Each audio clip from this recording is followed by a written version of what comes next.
मिर्जापुर बाजारिया में लागल बाबा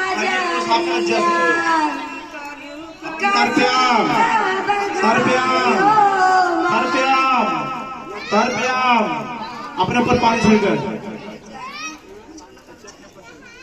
मार्जियाम मार्जियाम मार्जियाम मार्जियाम मार्जियाम कुल पानी को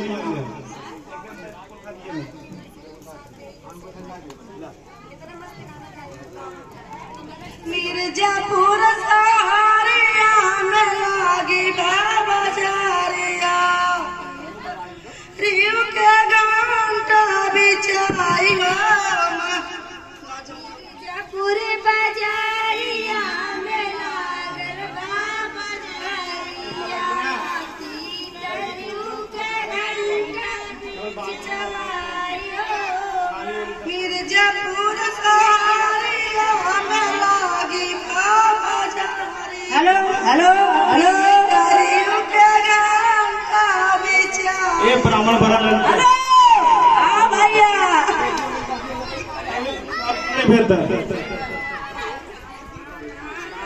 बहुत जने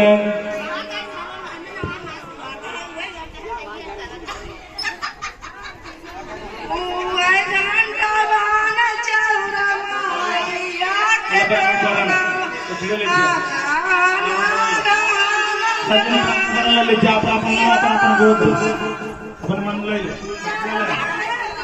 मार नहीं करे ये परम लोग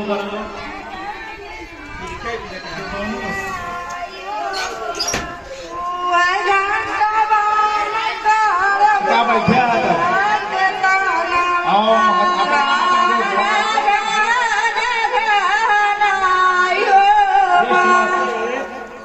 आप किस बच्चे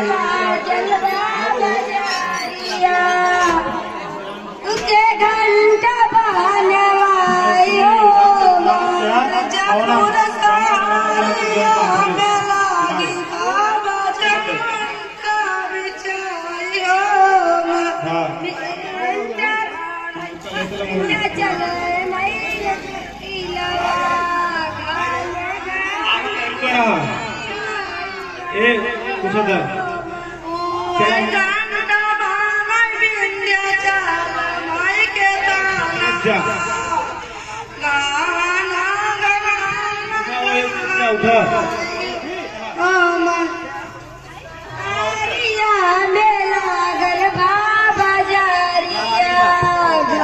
कुछ